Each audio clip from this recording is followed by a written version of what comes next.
Our mental health and our well-being is so important. It should be priority number one. But for some reason, we put ourselves last a lot, right? That's not good. We're constantly training other people how to treat us. And if you're not going to take care of yourself, how can you expect anyone else to care for you that way?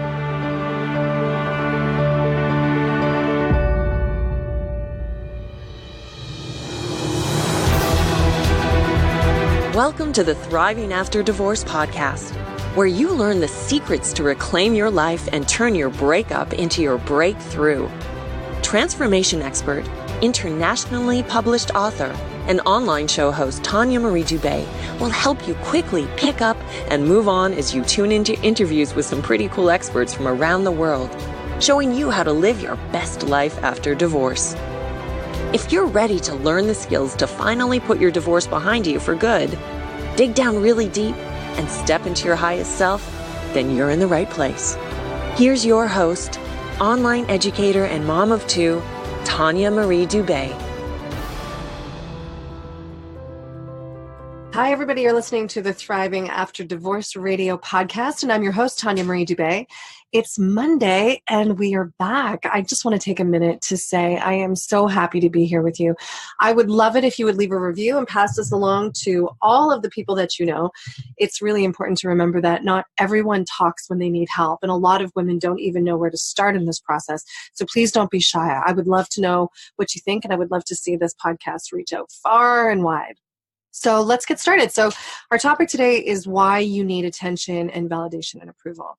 So let me start with, I think that it's taken me a really long time to work with this. Actually, I know it has. So for the longest time, I chased after my birth mother looking for validation, her approval, her love, her attention, but I could never get it. It didn't matter what I did. So I want to take a minute and say it's tough when you have a parent who didn't want to be a parent, but did the right thing and have the baby anyway. So maybe she never connected to me. I don't know. Now that I'm a mother, I know that a lot of women go through this, and it's a horrible thing to go through. And as a kid, it was rough.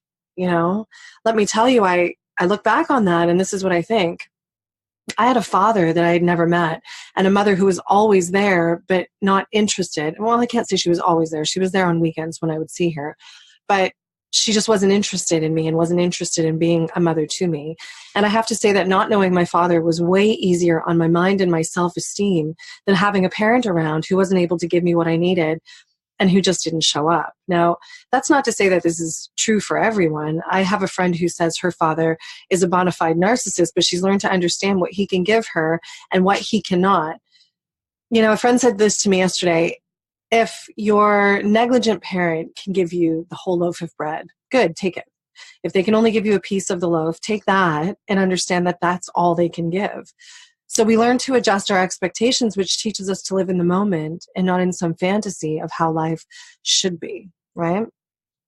Also, when you're not living your most authentic life, I think it's really easy to look for approval from other people because you need it. You need that connection to something because you feel so lost. It's like we need to sort of tether ourselves to someone or something to know that we exist. We're saying and doing things that are contrary or opposite to how we really feel, and that never feels good. So you have to ask yourself why you're doing this, why you need to belong, right? So you're doing it to belong. This comes back to our belief systems and the fact that we don't need anyone's approval.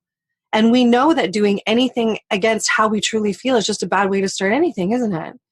So if you know something's not right for you, it's never going to feel good. Like kind of like that sweater that you own that you thought was awesome until you shrunk it, and then you still try to wear it. And when you do, it feels awkward and weird and you can't wait to get it off of you. That's how it feels when we're not being ourselves. And it's not fair for you to be stuck in that emotional and mental prison. So reevaluate your beliefs and look at why you feel like you can't be yourself. On that note, I want to take a moment to say that, again, when I was a kid, as soon as someone's family member or family in general learned that I was a foster kid, they kept their kids away from me, like super fast, like in a snap of a finger. You're a foster kid, you're no longer friends. And that stigma that foster kids were really screwed up, and maybe I was, I don't think so, but you never know, was so strong. That stigma was so strong that I faced personal rejection almost every single day. So someone was always saying or doing something to make me feel like I was too different. And then, you know, I made the decision as I got older to become a chameleon and learn how to blend in. And I made it so that you could never, ever look at me and know that I was a foster kid and that I was a homeless kid and that I lived under a tree and in several cars, on church bathroom floors and in people's closets and sometimes under their beds. So I made it so that if anyone looked at me, they saw a nice family, a loving family. Maybe I had siblings who were successful. For sure, we had a dog and a big house, and I would live a sheltered life. When I was younger, I even made up stories about my parents and who they were. And it wasn't until I saw that movie Mermaids with Cher and Winona Ryder that I remembered these tall tales that I used to spin so people would think I was normal. What was wrong with this picture is that at the end of the day, I knew what my real story was. And I was holding so much in and holding so much back that I was nothing more than the outside picture that I was creating. I couldn't share what made me who I was. I couldn't tell people about the adversity that I had overcome. I held it in for so long, just wishing that it wasn't real and it wasn't true. And I used to just quietly curse my mother for doing this to me. I had truly felt as though I was paying for the sins of my mother. You know, we all have that, don't we? If we had an abusive home at any age, we all lived this story. We all did a great deal of pretending and hiding and staying quiet. Now, can you believe that it wasn't until I started my video series in 2017 that I finally started talking about my life the way that I do right now? You know, I've had friends who have known me for over 10 years who never knew anything about my upbringing. I would say my grandparents raised me, and I just leave it at that. So my, beloved foster parents I talk about a lot, the ones that kept me from 2 until I was 10 years old, I called them my grandparents because I was raised with their grandchildren. And every time my nanny would write me a letter, she would start with, "To my granddaughter." I mean, can you believe that? There was so much love in that house, and I will forever be grateful for that. So I'm telling you all of this because I want you to see and understand the power of not living your most authentic life and how it can keep you down and at the mercy of people you surround yourself with. So if you feel like you're having a hard time being seen or heard or respected as yourself, why you need that and what part of yourself you are really hiding so that you can start taking the steps to freedom from this jail that you're in is really important. There's nothing wrong with you. No matter what you've done or who you are, you have to trust that you are enough because you actually are, right? When it comes to validation and attention, I aim to raise my kids a specific way, something that was different from when I was a kid. When I was younger, I would draw, right? Some of you know that I'm a portrait artist, right? So in my early days of drawing, I held a pencil since I was able to, when I was like 2 or something drawing. So it's always been something that I've loved to do. But I remember I would draw, and after every single thing that I drew, whether it was good or not, whether it was finished, everyone oohed and awed and told me how amazing I was. And then, I don't know, it didn't push me to do it better or to refine my skills or to get stronger in that area. Like, it just was great. Everything I did was just great on paper because nobody was really paying attention, right? And then when I wasn't, the cutesy kid anymore and I was moving more into the awkward stage, suddenly nobody was looking at my half-done drawings or doling out these compliments about anything. So I worked really, really hard at my schoolwork so that the impressive 98 or 99% grades I was getting would be proof that I was still amazing and great. I needed that so badly that I did kids' homework for them in my classroom so that I could hear them talk about how amazing I was and how lucky they were to have a friend like me. And then they would run away and go be with their real friends and leave me alone. So I craved that validation so much that later in life, I stayed in abusive relationships, making excuses for the boy I was with because I didn't want to admit that I was the type of girl who got herself into these kinds of situations. So let me be clear about something just because I've just said that. So this is something that I've learned since, and I'm going to hit this home. There's no type of girl that gets hit by an abusive partner. There's a type of person who does that. There's a type of man who lies and cheats and makes women feel like garbage, period. I've known my fair share of men like this, but there's no type of girl who gets treated badly. So don't forget that. There are things that we can do to make ourselves more inaccessible to men like this who prey on women.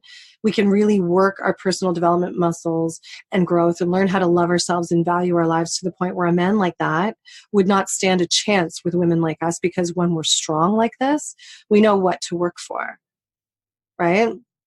We know what to look for. We know what we want. right? We work harder. We spend more time in the space of thinking, of planning and creating, right? Creating the life that we want. So we know what is real and what's not real. And if you're still finding men who are treating you like crap, I think it's really time for you to start working that self-love muscle and work it hard. And don't you dare get into another relationship until you've read at least 10 personal development books.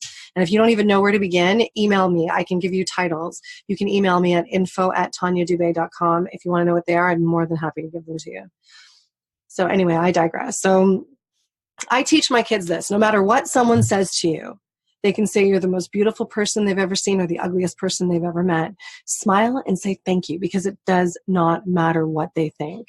All that matters is how you feel about yourself. If someone chooses to not show up for you, good. They just showed you that they're not worth your time or your effort, and you can move on. No love lost, because you're too busy working on developing your strengths and your own self-love muscles. So who cares if someone's telling you that you're beautiful? It's nice to hear, but remember that beauty is subjective, and it doesn't matter what anyone thinks of your face or your body. Right? All that matters is that you're a good person. You help other humans. You're good to people and animals around you, and you're creating and you're evolving. Right? How can we be useful to somebody? How can we be useful in our lives? If someone wants to give you a hard time, smile and make the decision for them. They're obviously having a hard time coming to terms with who they are as people, and they're having a hard time being your friend. So make the decision for them. Walk away. You know, life is too short for that. Some would disagree with me and say that it's not good to just walk away. In some circumstances, yeah, I would agree with you.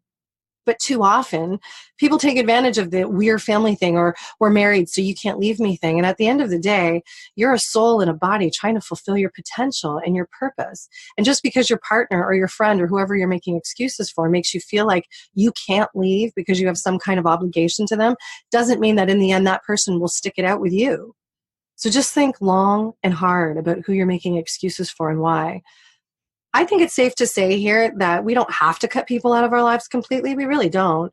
I mean, you can keep some distance and not be done with them. I mean, just think about this and ask yourself what you're really doing, and if being involved with someone toxic is really serving you and your life goals. That's all, right? Our mental health and our well-being is so important. It should be priority number one. But for some reason, we put ourselves last a lot. Right? That's not good. We're constantly training other people how to treat us. And if you're not going to take care of yourself, how can you expect anyone else to care for you that way? So anyway, I'm going to wrap this up here. I have a freebie for you. I want you to go to tanyadubay.com/sign up. So TANYADUBE.com/sign up, all one word, for access to some free audio training and a PDF. If you prefer the workbook to the audio, you can have that, or maybe you want to follow along with the workbook to the audio file. There are files for you to take on the go, right? So you can listen to it in the car or on your commute or whenever you've got a few minutes. So you're going to find tips on how to take care of yourself properly, strategies to deal with toxic people, how to talk to your kids about the recovery during divorce. It's called the Divorce Recovery Starter Kit, and it will walk you through the first steps after your breakup. So again, it's TANYADUBE.com/sign up, and it's ready for you right now. So I hope you enjoy it. And don't forget to email me at info@TANYADUBE.com if you have any questions. So thanks again for showing up for yourself again today. This is amazing. And I want to remind you that, again, you're listening to the Thriving After Divorce radio podcast, and I am your host, Tanya Marie Dubé. I am so, so, so happy to be with you, and I will see you the same time, same day next week. Bye.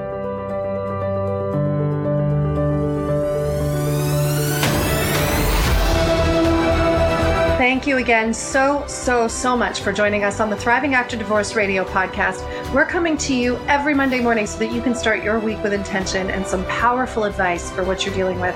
So please subscribe to this podcast and share it with your friends and your family. My goal is to help change 1 million lives with this work, because when you teach a woman, you teach an entire community. Everybody benefits and the love spreads. So please feel free to comment, review, share, and like. With your help, I know I can reach this goal. So have a beautiful day, and we will see you next week.